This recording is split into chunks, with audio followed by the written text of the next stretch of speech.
오늘의 말씀은 성령이 임하시면이라는 주제의 말씀으로서 사도행전 1장 8절 말씀을 함께 나누시도록 하겠습니다.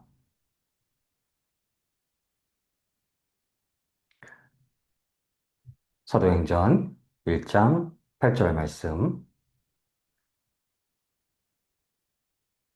함께 봉독하시겠습니다. 오직 성령이 너희에게 임하시면 너희가 권능을 받고 예루살렘과 온 유대와 사마리아와 땅끝까지 이르러 내 증인이 되리라 하시니라.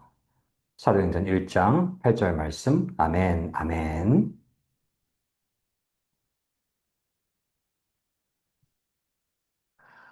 하나님께서는 인간에게 계시를 내려주십니다. 조직신학적 측면에서 기독교적인 계시는 하나님께서 자신을 인간에게 드러내는 방식으로 정의가 됩니다. 이를 통해서 하나님과의 관계를 형성하고 인간에게 구원의 메시지를 전달하는 중요한 수단이 됩니다. 계시는 하나님의 존재와 성품, 그 뜻을 인간에게 알리는 방법이고요. 단순히 정보를 전달하는 것이 아니라 하나님과의 관계를 회복하고 강화하기 위한 것입니다. 그래서 계시는 인간에게 하나님을 알게 하고 하나님에 대한 믿음을 형성하는 데 필수적이기도 합니다. 그 하나님의 계시는 크게 일반적인 계시와 특별한 계시로 나눌 수가 있는데요. 일반적인 계시는 자연과 역사, 인간의 양심을 통해 나타나는 하나님에 대한 인식을 포함합니다. 저희가 드레핀 꽃 한 송이, 날아가는 새 한 마리만 보더라도 그 자연을 보더라도 그것이 우연히 이루어질 수가 없다라는 것을 너무나 잘 알고 있지요.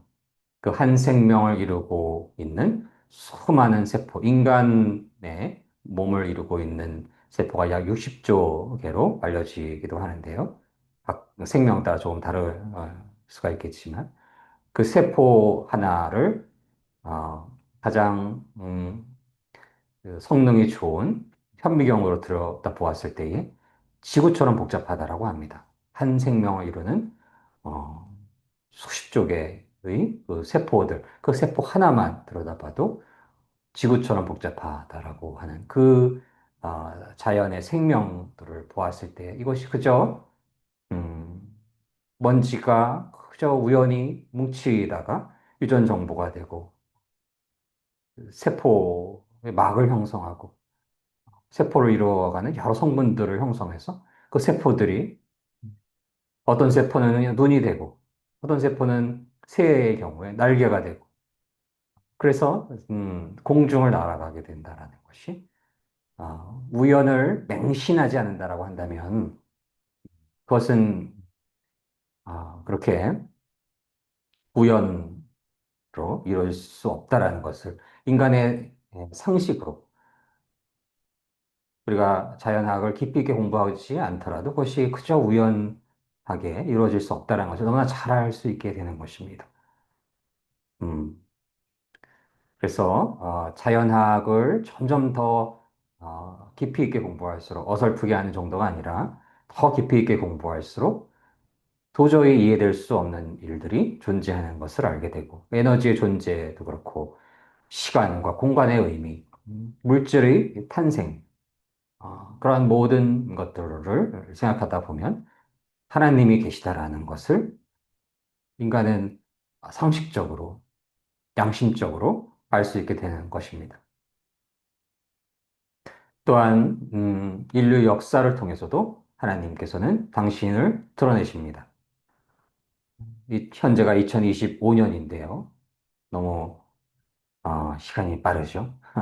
2025년 이제 8월 2025년이 벌써 2025년이 되었구나. 그리고 생각이 들 때가 엊그제 같은데 벌써 하반기에 접어들게 된 6월을 지나고 하반기를 넘어서서 8월이 들어서게 됐고 이제 곧 가을이 여름도 조금씩 그 위세가 꺾여 가는 것 같고 가을이 곧 다가올 올 것입니다.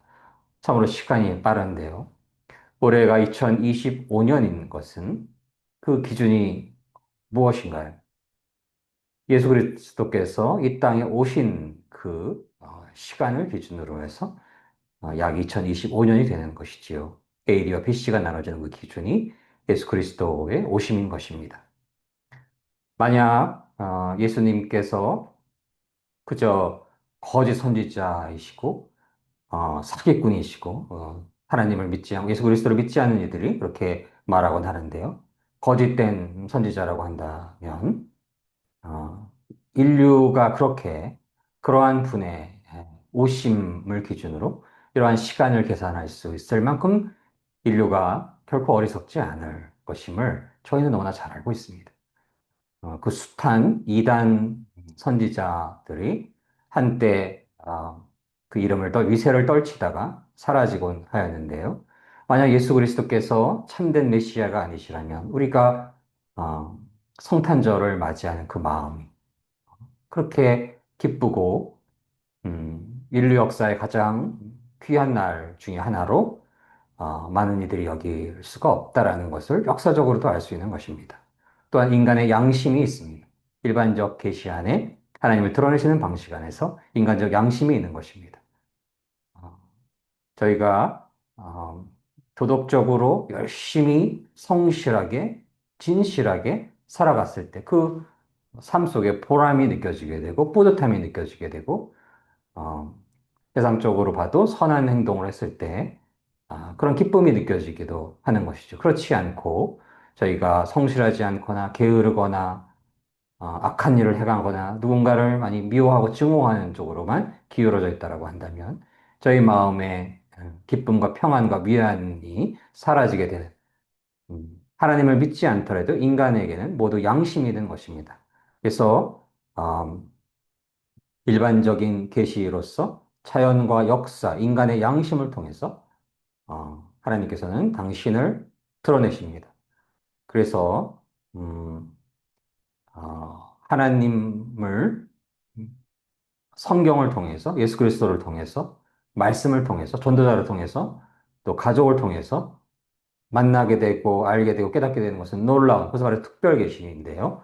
놀라운 축복이지만 비록 그러한 시간을 갖지 못했을지라도 일반 계시를 통해서 자연의 놀라운 그 생명의 그 놀라운 경이로움, 역사 속에서 보여주는 하나님의 그 섭리, 그리고 우리 안에 있는 이 양심의 길을 따랐을 때에, 올바른 길을 따랐을 때 더 기쁜 마음이 들고, 어, 또 평안을 이룰 수 있는 그러한 양심의 존재를 깨닫게 됐을 때, 신이 존재하시는구나라고 깨달을 수가 있는 것입니다. 그래서 하나님이 더 기뻐하시는 길로 걸어가려고 하는 참된 하나님을 만나고자 하는 그러한 소망을 갖게 될 수가 있는 것이고 그러한 이들에게 비록 성경을 접하지 않았을지라도 예수 그리스도를 그 이름을 듣지 못했을지라도 성령님께서 임하셔서 하나님을 만나게 하시고 또 예수 그리스도를 궁극적으로 알게 하시고 하나님께서 구원의 길로 인도하여 주실 것임을 믿습니다. 그러한 일반적 계시가 있는 것입니다. 하나님의 계시에는 또한 특별한 계시가 있는데요. 특별한 계시는 성경을 통해 이루어지고 하나님이 직접적으로 인간에게 주시는 계시입니다. 그 계시는 성경을 통해 하나님의 백성들에게 전해지는데요. 성경은 그냥 인간의 열정과 의지로 쓴 책이 아니고 하나님의 영감을 받아서 기록된 문서이며 그 안에 예수 그리스도의 삶, 그리고 구원의 계획, 죽음과 부활에 대한 내용 등이 기록되어 있는 것입니다. 저희가 성경 속에서 너무나 귀한 말씀, 요한복음 3장 16절에 하나님이 세상을 이토록 사랑하사 독생자를 주셨으니 이는 저를 믿는 자마다 멸망치 않고 영생을 얻게 하려 하심이니라. 요한복음 3장 16절 말씀인데요.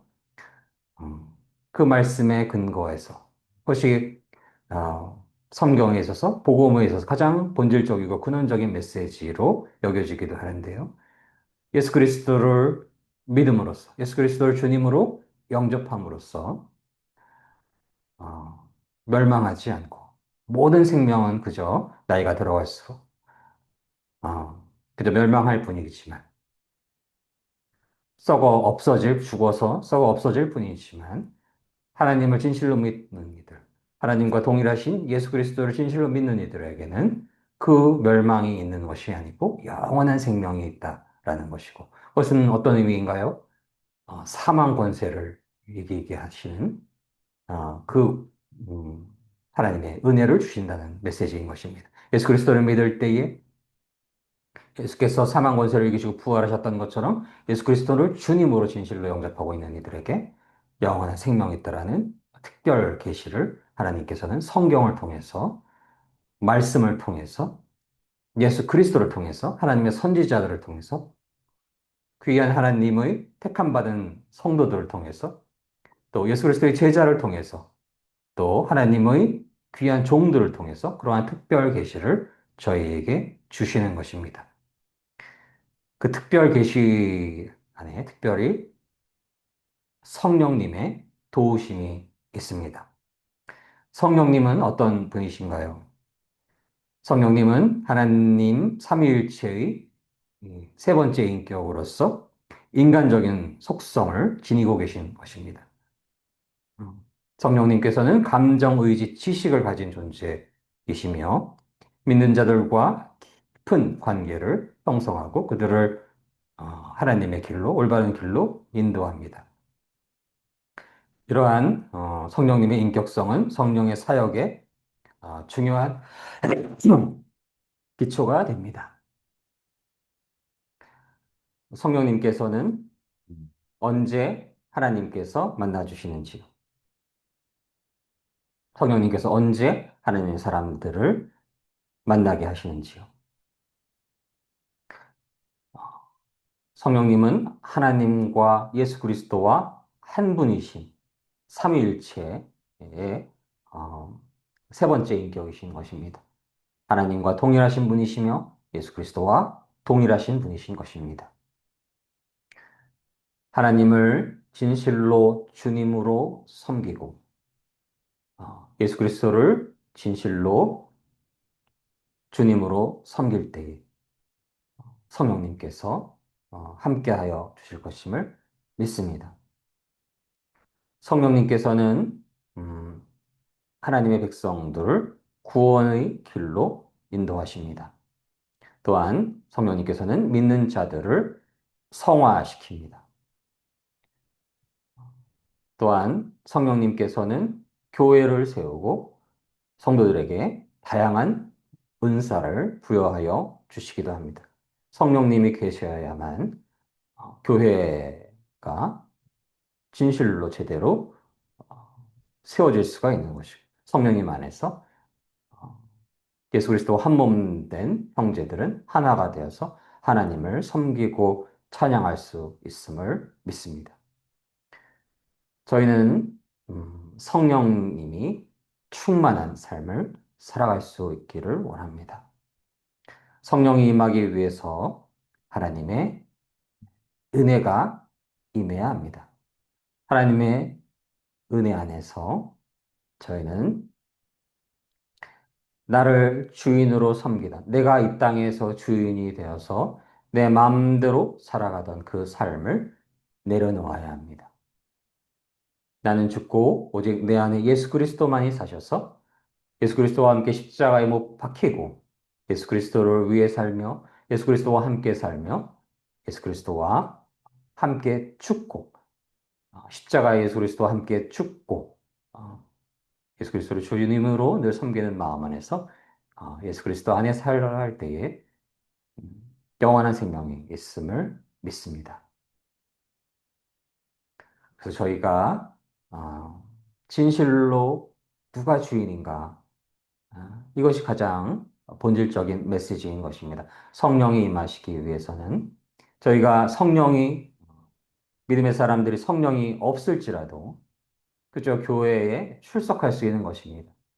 마치 저도 예전에 그런 적이 있는데요. 하나님을 잘 믿지도 않지만 군 시절에 주일날 교회에 가게 되면 초코파이를 줍니다. 군 시절에는 돈, 지금은 많이 상황이 달라진 걸로 알고 있지만, 급여도 많지도 않고, 또, 단 음식을 많이 먹을 수도 있는 것도 아니고, 그래서, 교회에 가서, 예배를 드리고 나면 초코파이를 주곤 해서, 초코파이를 먹으러 갈 수도 있는 것이지. 또 잠깐의 쉬는 시간이 있어서, 그러한 시간들을 갖기 위해서 교회에 출석할 수도 있었다는 것입니다. 그런 것처럼 어떠할 수가 있는지요? 부모님이 교회 다니시기 때문에 그저 일상적으로 부모님과 함께 교회에 따라가게 되고 점심 맛있게 먹고 오고 그저 습관적인 교회 생활을 할 수도 있는 것이지요. 혹은 청년의 경우에 교회에 가게 되면 멋진 남성분들도 있고 아름다운 여성분들도 있고 그런 분들 만나기 위해서 음, 교회를 갈 수도 있는 것이고 그 안에서 열심히 하다 보면 칭찬받게 되기도 하고 또 그런 그 안에 명예가 있을 수도 있는 것이고 그러한 인간적인 욕심으로 인간적인 욕망으로 교회에 출석할 수도 있는 것입니다. 내가 주인이면서 나의 영광을 위해 살아가면서 나의 욕심을 위해 살아가면서 교회에 열심히 출석할 수도 있는 것입니다. 그것은 다만 교인들뿐만이 아니고 신학을 공부하는 이들조차도 어, 신학을 하게 됨으로써 자신의 영광을 나타내고 자기 의의를 나타내고 자신이 숭배받는 존재가 되려고 하고 이럴 수가 있는 것입니다. 그래서 교회 다닌다라고 해서 혹은 신학을 공부한다라고 해서 그들이 다 진실로 하나님을 주님으로 섬기는 자라고 할 수가 없을 수 있는 것입니다. 그 진실함, 하나님을 진실로 주님으로 섬기고 예수 그리스도를 진실로 주님으로 섬기는가? 그것을 아시는 분은 여호와 하나님이신 것입니다. 예수 그리스도이신 것입니다. 그리고 그렇게 예수 그리스도를 진실로 주님으로 섬기기 위해서는 성령님의 도우심이 있어야 하는 것입니다. 성령님의 조명이 있어야 되는 것입니다. 하나님의 은혜가 있어야 되는 것입니다. 성령님이 임하실 때에 어, 하나님께서 예수 그리스도께서 진실로 하나님이신 것을 깨닫게 하시고 하나님 앞에 죄인임을 깨닫게 하시고 예수 그리스도를 진실로 주님으로 섬기는 삶을 소망하며 조금이라도 마음이 내가 주인 되는 삶으로 기울어지고 있을 때 회개할 수 있는 그러한 은혜를 내려주시는 것임을 믿습니다. 저희가 너무나 잘 알고 있는 마틴 루터는 독일의 성직자로서 신학자로서 종교개혁의 주역 중의 한 사람이었지요. 루터는 원래는 법학을 공부하였는데요. 1505년 번개를 맞게 되는 그러한 시간을 갖게 되는데요. 천둥번개를 어, 맞게 되고 죽을 고비를 넘기게 됩니다. 당시에 극도의 공포에 사로잡히게 되는데요. 삶과 죽음의 문턱에 서게 되는 것이지요. 어, 그래서 어, 그 일을 계기로 해서 수도사가 되겠다고 서원하게 됩니다. 저희는 성령님이 임할 수 있는 하나님의 은혜를 갖게 되는 그러한 길을 찾아볼 수 있기를 원하는데요. 루터에게 그러한 천둥번개를 만나서 삶과 죽음의 고비를 겪게 되었을 때 인간의 삶이라는 것이 이러한 작은 재해에도 그저 그 생명을 멈추게 되는, 마치게 되는 그러한 문턱에서 삶과 죽음에 대한 깊은 통찰을 갖게 되는 것으로 여겨집니다.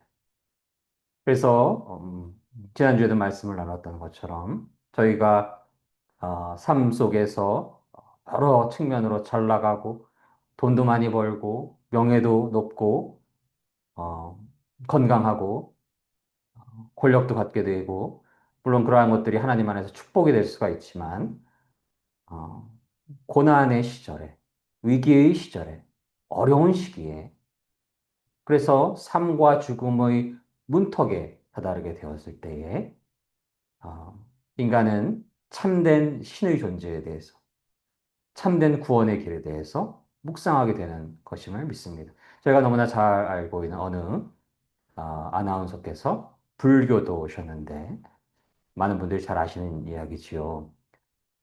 주위에서 많은 분들이 그분을 전도하려고 하는 그러한 주위의 그런 흐름들이 있었는데요.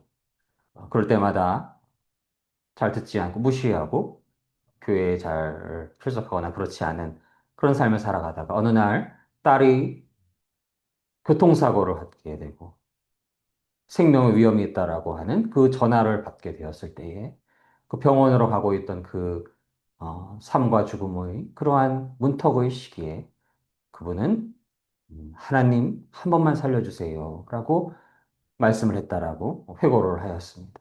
그렇게 간증을 하였습니다. 그게 무슨 말인가요? 이미 알고 있는 것입니다. 너무나 많은 이들이 모든 이인지는 모르겠지만 어, 하나님께서 은혜를 내려주셔서 예수 그리스도를 이 땅에 보내주신 그분이 여러 계시를 통해서 하나님의 자연의 계시, 역사적인 계시, 양심의 계시를 통해서 또 특별 계시를 통해서 하나님께서 하나님이시며 스스로 존재하는 분이시며 만왕의 왕이시며 만주의 주이시며 예수께서 하나님의 유일하신 독생자이시며 그분을 만날 수 있도록 도와주시는 성령님께서 존재하신다라는 것을, 그 빛이 존재한다라는 것을 이미 알고도 어, 그 일반적인 계시와 특별 계시를 통해서 알고 있음에도 불구하고 자신이 삶 속에서 주인 된 삶을 살아가고자 하여서 자기 멋대로 살아가고자 하여서 자기 마음대로 살아가고자 하여서 빛이 왔을 때 모른 척하고 있는 것입니다. 어느 시간까지 모른 척하고 있었나요? 삶과 죽음의 문턱에 다다르기 전까지. 그래서 그러한 어려운 시기, 고난의 시기, 위기의 시기, 삶과 죽음의 문턱의 시기에 하나님께로 돌아올 수 있다면 그러한 어려움과 위기와 고난과 삶과 죽음이 그러한 문턱에 다다를 수 있음은 축복이 될 수 있는 것입니다. 그래서 저희가 삶 속에서 어려움과 고난과 위기가 있을 때 슬퍼하기만 하지 말고 주위를 탓하지만 말고 더 본질적인 삶과 생명, 영원한 삶에 대해서 가장 본질적인 그런 삶의 어, 메시지, 하나님의 메시지에 대해서 어, 더욱더 들을 수 있는 그러한 은혜를 내려주실 것을 소망하며 그렇게 삶과 죽음의 문턱에 있을 때에 저희는 참된 하나님을 알고자 하는 그러한 소망을 갖게 되고 그때 하나님께서 은혜를 내려주시며 도와주시는 분이 바로 성령님이신 것임을 믿습니다. 마틴 루터가 이렇게 천둥번개를 만나서 죽음의 고비가 있을 때에 아, 참된 영원한 삶, 영원한 생명에 대해서 생각했던 것으로 여겨지고 그 참된 영원한 생명을 얻기 위해서 참된 하나님을 간구하는 마음이 있었을 것이고 그 마음 안에서 하나님께서 은혜를 내려주셔서 하나님을 알게 하신 그러한 축복을 내려주시는 바로 그분이 성령님이심을 믿습니다. 또한 성령님의 풍성한 은혜가 임했던 그러한 역사적인 일들이 바로 1907년의 평양 대부흥 운동입니다. 20세기 초에 한국에서 발생한 주요한 기독교 부흥 운동인데요. 19세기 후반에 한국은 외세의 압박과 내부의 사회적인 혼란으로 여러 어려움을 겪고 있었는데요. 이러한 시기에 기독교가 전파되면서 많은 사람들이 새로운 희망을 갖게 됩니다. 어, 또한 서부 나라에서 서구권에서 너무나 귀한 선교사님들께서 대한민국에 선교를 위해서 오시게 되는데요. 저희가 너무나 잘 알고 있는 로버트 하디라는 분이 계신데요. 원산 부흥 운동 4년 후에 1907년 평양 장대한 교회를 중심으로 평양 대부흥의 도화선이 된 사건인데요. 로버트 하디는 어, 캐나다에서 오신 분이시고 어, 의학을 공부하신 분이시면서 의료적인 측면에서 선교 사역을 하시다가 선교적인 그런 마인드로 복음을 전하게 되었는데 그러한 열매가 깊이 맺히지 않게 되는 것을 깨닫게 되고 어느 순간 하나님께서 성령님의 인도하심 안에서 성령님께서 만나주시고 자신이 너무나 의사로서 서구인으로서 교만했었고 사람들을 무시했고 사람들을 깔보고왔고 그러한 부분들을 스스로 성령님의 조명 안에서 깨닫게 된 후에 그러한 잘못을 하나님의 백성들에게 음, 하나님의 택하심을 입은 자들에게 고백함으로써 성령의 충만하신 은혜가 임하게 됨으로써 평양 대부흥의 그런 놀라운 역사가 대한민국에서 일어나게 된 것임을 믿습니다. 이 땅에서 일어나게 된 것임을 믿습니다. 그러한 놀라운 성령의 부흥의 역사가 평양에서 이루어질 수 있었던 것은 바로 회개할 수 있는 그러한 마음이었는데요. 회개할 수 있는 마음을 얻게 된 것은 바로 성령님의 은혜이신 것입니다. 성령님이 임하셨을 때, 그 거룩하신 하나님의 위대하신 사랑 앞에 자신은 그저 죄인임을 깨닫게 되고, 비록 선한 일을 하려 하였지만, 선교의 귀한 일을 하려고 하였지만, 그 마음이 여전히 높아 있을 때에, 교만하였을 때, 하나님 앞에 충분히 겸손하지 않았을 때, 그 성령의 도우심이 없을 때에 사역에 충만한 열매를 맺지 못하게 되는 것을 깨닫게 되고 깊은 회개를 이루었던 것입니다. 그래서 하나님께서 은혜를 내려주시면 성령님께서 임하여 주시고 성령님께서 임하였을 때 저희는 하나님 앞에 너무나 부족함이 많고 너무나 올바르지 않은 시간들이 많고 너무나 죄가 많고 그래서 얼마나 객관적으로 봤을 때 로버트 하디가 어, 선진 그러한 서구권 나라에서 호요식을 누리고 돈을 많이 벌면서 영광스럽게 살 수 있겠습니까? 그러나 한국의 한반도에 오게 돼서 이렇게 선교 사역을 하면서도 그 마음이 충분히 겸손하지 않다라고 한다면 성령님이 임하시지 않고 그 사역이 아무것도 아니게 되는 것임을 깨닫고 하나님 앞에 통회하고 자복하는 그러한 마음을 한참의 시간이 흐르고 나서 하나님의 은혜 안에서 그러한 마음을 갖게 되고 겸손한 마음, 회개하는 마음, 자복하는 마음을 갖게 되었을 때 성령님의 인도하심 안에서 그러한 마음을 갖게 되고 그러한 마음, 겸손한 마음, 자복하는 마음, 통회하는 마음, 회개하는 마음 안에 성령님이 충만하게 임하셔서 그 아, 그러한 사역자들을 통해서 평양에 놀라운 성령의 부흥 역사가 일어나게 되었고 그 근본에는 회개하는 마음이 있었음을 깨달을 수가 있습니다. 그 회개하는 마음은 어떤 마음인가요? 나의 욕망, 나의 욕심이 내 안에 주인 되어서 내가 주인 되어서 살아왔던 그러한 삶에 대한 회개였음을 깨달을 수가 있는 것입니다. 저도 그렇고 저희가 이러한 로버트 하디의 그런 선교 과정을 통해서 어, 저희의 삶은 어떠한지 묵상할 수 있기를 원합니다. 저희가 교회 열심히 다닌다고 하면서 어, 혹은 선교 사역을 한다라고 하면서 혹은 신학을 공부한다라고 하면서 여전히 마음이 높아진 것은 아닌지 그때는 풍성한 열매를 맺기가 어렵게 되는 것입니다. 아, 그래서 저희는 그러한 아, 묵상을 통해서 저희 마음이 하나님 앞에 충분히 낮아졌지 않다라고 생각한다면 하나님 앞에 통회하고 자복하고 참여하는 그러한 시간을 가질 수 있기를 소망합니다. 그럴 수 있기 위해서 성령님의 터치가 있어야 되는 것임을 믿습니다. 인간의 노력으로, 인간의 의지로 그것이 되기는 어려운 것이고, 하나님께서 은혜를 내려주시면 성령님이 임하셔서 저희 마음이 여전히 높구나.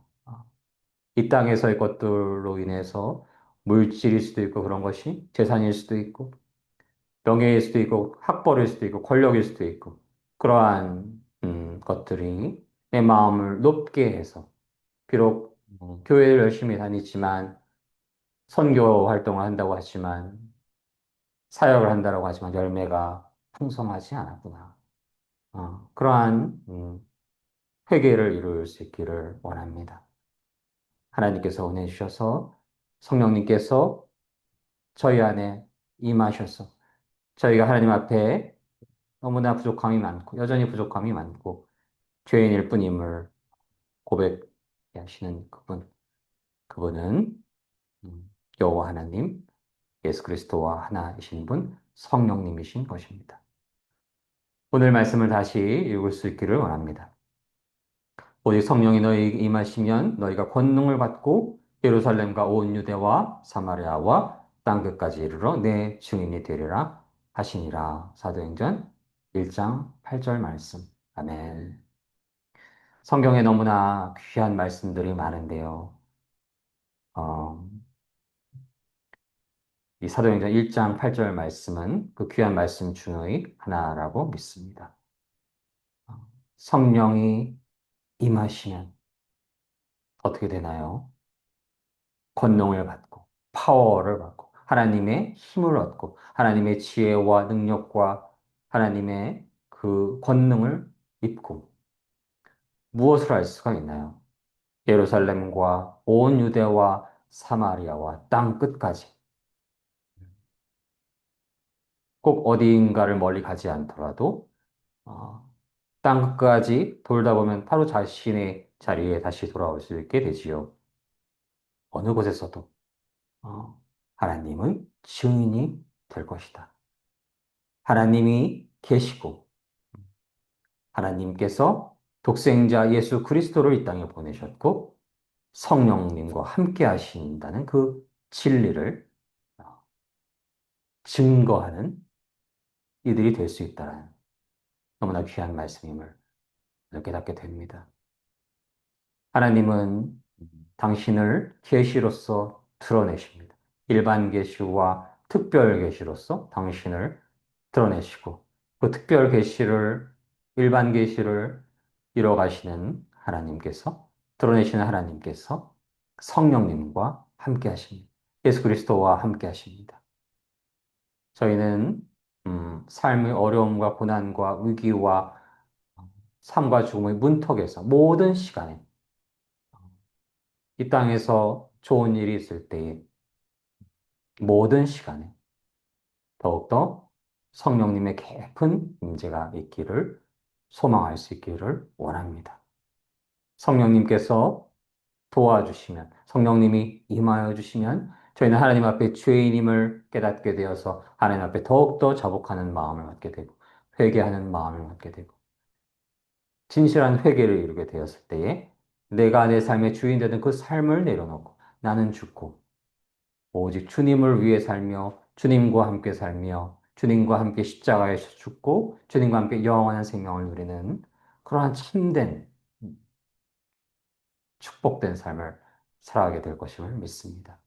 하나님의 은혜 안에서 그러한 성령이 충만하게 임하였을 때 물처럼 불처럼 바람처럼 성령이 임하시게 되면 성령이 임하실 때 저희가 하나님의 힘과 지혜와 능력과 권능을 입게 될 때 예루살렘과 온 유대와 사마리아와 땅 끝까지 하나님을 그 거룩하시고 위대하신 분을 그분의 위대하신 독생자 예수 그리스도를 성령님을 증인하는, 증거하는 그러한 복된 삶을 살아가시기를 간절히 소망합니다.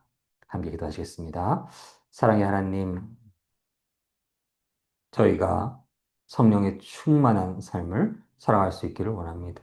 사랑의 하나님, 사도 바울은 성령이 충만하지 않을 때 두려워 떨었다 하였습니다. 저희가 그러한 어, 겸손한 마음을 허락하여 주시고 일반 계시를 통해 또 특별 계시를 통해 하나님을 드러내시는 그 하나님의 인자하심을 늘 찬양하며 어려울 때나 좋은 일이 있을 때나 늘 하나님을 더욱더 온전히 사랑하는 그런 마음을 갖게 될 수 있기를 원하며 하나님을 진실로 사랑하는 마음 안에서 하나님을 진실로 소망하는 악망하는 마음 안에서 하나님 성령의 기름 부으심을 충만케 내려주시기를 간절히 소망합니다. 성령님 저희 안에 충만히 임하셔서 저희가 나의 영광, 나의 욕심, 이 땅에서 것들을 위해 살아가는 것이 아니라 영원한 생명, 저희에게 생명을 주신 그 위대하신 거룩하신 하나님의 사랑을 찬양하며 하나님을 온 땅에서 증거할 수 있는 축복된 삶을 살아갈 수 있기를 주님의 이름으로 간절히 소망하며 그러한 축복이 주님 사랑교회 모든 성도님들과 대한민국과 온 땅의 모든 믿음의 성도님들에게 임하시고 그분들에게 모든 분들에게 성령의 충만하심이 임하시기를 주님의 이름으로 간절히 원하옵고 바라옵나이다. 감사드리며 이 모든 말씀 사랑이 많으신 우리 주 예수 그리스도 이름으로 감사드리며 기도드립니다. 아멘.